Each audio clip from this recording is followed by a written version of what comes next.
Hello everyone and welcome to Vision Life Tech channel. Today we have to discuss an crucial topic in criminal law, that is a theories of punishment. Previous videos లో మెన్సిరీ అంటే ఏంటి, యాక్టెస్ reus అంటే ఏంటి, stages of crime, civil law and criminal law difference ఏంటి, type of offences and arrest, right of private defence, bail, ఇలా కొన్ని topics చేయడం జరిగింది. సో మీలో ఎవరైనా వాటిపై ఆసక్తి ఉంటే మీరు ఆ వీడియోస్ చూడవచ్చు. ఇప్పుడు ఈ వీడియోలో థియరీస్ ఆఫ్ పనిష్మెంట్స్ గురించి తెలుసుకుందాం. అసలు క్రిమినల్ లాలో పనిష్మెంట్స్ ఏ విధంగా ఉన్నాయి, వాటి వెనుకున్న ఉద్దేశం ఏమిటి అనే విషయాన్ని చూద్దాం. Theories of punishment, retributive theory, deterrent theory, preventive theory, performative theory, ఈ విధంగా 4 రకాల థియరీస్ ఉన్నాయి. మొదటగా రెట్రిబ్యూటివ్ థియరీ. రెట్రిబ్యూటివ్ థియరీ అనేది రివెంజ్ బేస్ థియరీ అని చెప్పవచ్చు. ఎలా అంటే an eye for an eye, a tooth for a tooth, అంటే కంటికి కన్ను పంటికి పన్ను అనే శ్లోకం చూడవచ్చు. To give the offender what they deserve, punishment is proportional to the crime. ఒక నేరం చేసిన వ్యక్తికి ఏ శిక్షకు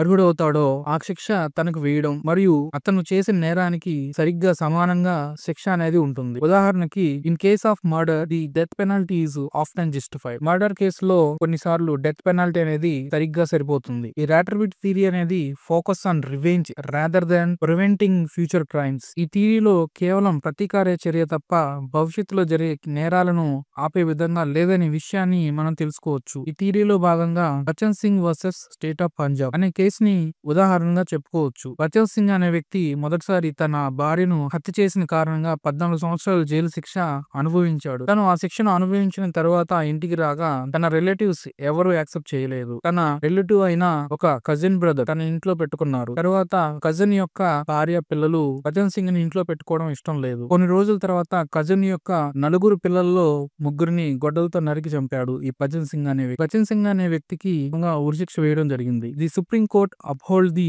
death penalty in case of rarest of rare cases. Death penalty rarest of rare cases లో వేయడం సుప్రీం కోర్ట్ సమర్థించింది. And next, retributive theory can be harsh and does not consider the possibility of reform. Retributive theory అనేది ప్రతి ఒక్క నేరానికి apply చేస్తే అది కఠినంగాను ఉంటుంది మరియు నేరం చేసిన వ్యక్తి తన ప్రవర్తన మార్చుకునే అవకాశం ఉండదు. And next one, deterrent theory. Deterrent theory అనేది ప్రివెన్షన్ త్రూ ఫియర్ అనే అంశం పైన ఆధారపడి ఉంటుంది. ఎలా అంటే to deter or discourage individuals from committing crimes. వ్యక్తిని భయపెట్టి గాని అసహనానికి గురి చేసి గాని అతన్ని ఎటువంటి క్రైమ్ చేయనీయకుండా చూస్తుంది ఈ థియరీ అనేది. The deterrent theory AIIMS to prevent future crimes by making an example out of the offender, by imposing severe punishment that sends a message to society that criminal behavior will have serious consequences. Deterrent theory అనేది భవిష్యత్తులో జరగబోయే నేరాలను ఆపడానికి ప్రయత్నిస్తుంది. ఒక నేరం చేసిన వ్యక్తిని కఠినంగా శిక్ష విధించి అది ఒక ఉదాహరణగా సమాజానికి చూపిస్తూ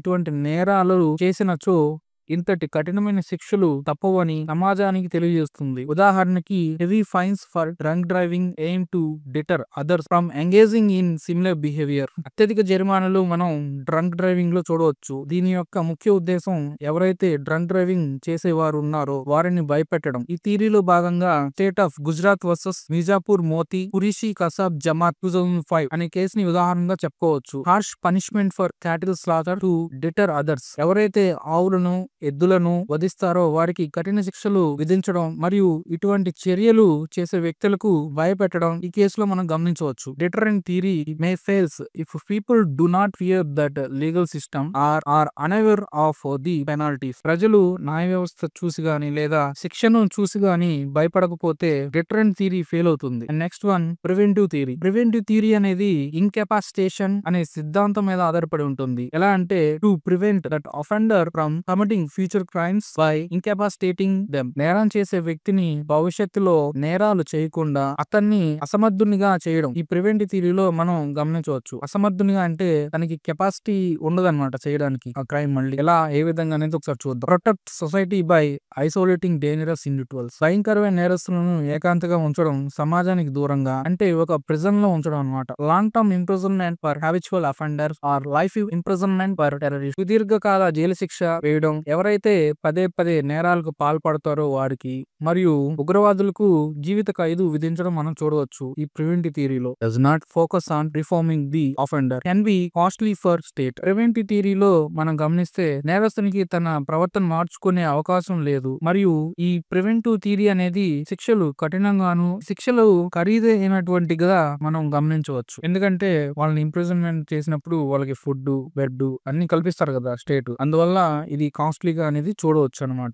నెక్స్ట్ వన్, ఈ థియరీలో భాగంగా union of India versus Yakub Memon 2015 ఈ కేసుని మనం ఉదాహరణగా చెప్పుకోవచ్చు. Life imprisonment and death penalty for terrorism to prevent future attacks. ఉగ్రవాదాన్ని భవిష్యత్తులో మరొకసారి పునరావృతం అవ్వకుండా జీవిత ఖైదు మరియు మరణ శిక్షలు విధించడం మనం ఈ కేసులో గమనించవచ్చు. Preventive theory can leads to excessive incarceration and violate human rights. Preventive theory అనేది మరింత ఎక్కువ నిర్బంధించడం అనే విషయాన్ని మనం గమనించవచ్చు మరియు మానవ హక్కులు కూడా ఉల్లంఘించడం మనం గమనించవచ్చు. And next one, reformative theory. Reformative theory అనేది రీహాబిలిటేషన్ అనే సిద్ధాంతం మీద ఆధారపడి ఉంటుంది. ఎలా అంటే crime is a social disease and the offender can B reformed. నేరం అనేది సామాజిక వ్యాధి, నేరం చేసిన వారిని వారి ప్రవర్తనను మార్చొచ్చు అనే విషయాన్ని ఈ రిఫర్మేటివ్ థియరీలో మనం చూడొచ్చు. To rehabilitate the offender and reintegrate them in to society as a law binded citizen. నేరస్తులను మంచిగా మార్చి మరలా సమాజంలో తిరిగి కలపడం. ఎలా అంటే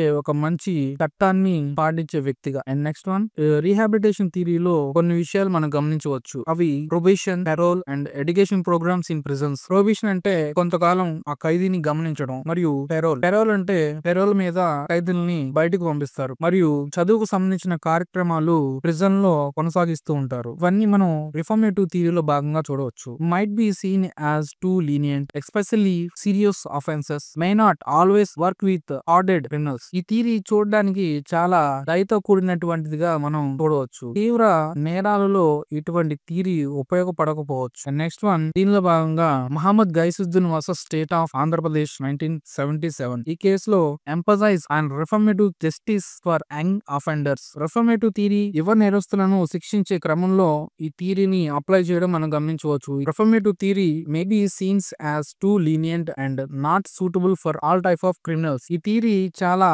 దయగలిగిన దానిగా మనం చూడవచ్చు. ప్రతి నేరస్తులకి సూటబుల్ కాదు ఈ థియరీ అనేది. And next one, in practice modern criminal justice systems often adopt a mixed approach combining elements of all four theories. The goal is to create a balanced system that ensures justice, maintains public safety and offers opportunity for rehabilitation. ఈ ఆధునిక కాలంలో న్యాయ వ్యవస్థలు ఇచ్చే తీర్పులో అన్ని కలిపి అన్ని విషయాలు పరిగణించి తీర్పు ఇవ్వడం మనం చూడవచ్చు. కేవలం సమాజంలో సమతుల్యతను కాపాడడానికి మరియు ప్రజల భద్రతను కాపాడడానికి ఈ థియరీస్ అన్ని న్యాయ వ్యవస్థ ఉపయోగపెట్టుకోవడం మనం గమనించవచ్చు. అండ్ నెక్స్ట్ వన్, ఇండియన్ లాలో శిక్షలు ఏ విధంగా ఉన్నాయో ఒకసారి చూద్దాం. Indian penal code 1860 chapter 3 of punishment section 53 నుంచి సెక్షన్ 75 వరకు పనిష్మెంట్స్ అనేది ఇవ్వడం జరిగింది. అవి వరుసగా డెత్, మరణశిక్ష, ఫైన్, జరిమానా, ఫర్ఫ్యూచర్ ఆఫ్ ప్రాపర్టీ అంటే ఆస్తిని జప్తు చేయడం, ఇంప్రిజన్మెంట్ ఫర్ లైఫ్ కారాగార శిక్ష జీవితకాలం మరియు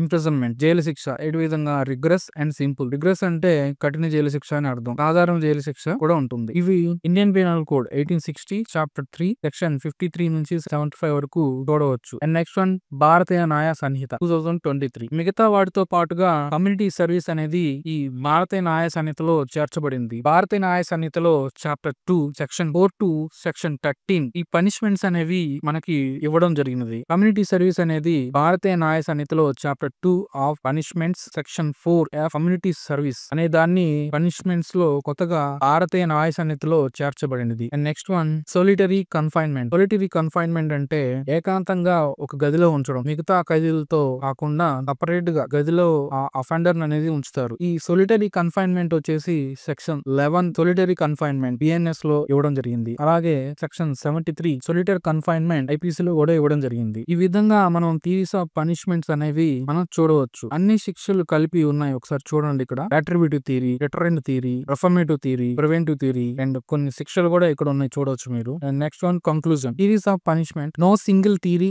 of punishment can address all crimes and offender. Modern legal systems including India often adopt a combination of these theories to achieve justice, maintain public safety and provide opportunity for rehabilitation. ఒకే ఒక థియరీ అన్ని నేరాలు సరిపడా శిక్షను సూచించలేదు. ఆధునిక న్యాయ వ్యవస్థలో ఇండియాలో కూడా అన్ని థియరీస్ కలిపి అన్ని విషయాలను పరిగణించి ప్రజా భద్రతను మరియు నేరస్తులు మారేందుకు అవకాశం కల్పిస్తూ తీర్పు ఇవ్వడం జరుగుతుంది. ఈ విధంగా మనం థియరీస్ ఆఫ్ పనిష్మెంట్స్ గురించి తెలుసుకోవచ్చు. Thank you for watching. Please మీకు ఈ వీడియో ఉపయోగకరంగా అనిపిస్తే లైక్ చేయండి, షేర్ చేయండి. విజయర్ లైఫ్ టెక్ ఛానల్ ను సబ్స్క్రైబ్ చేసుకోండి. మీ అభిప్రాయాలు లేదా ప్రశ్నలు కమెంట్ బాక్స్ లో తెలియజేస్తారని ఆశిస్తున్నాను. Thank you for watching. See you in next video.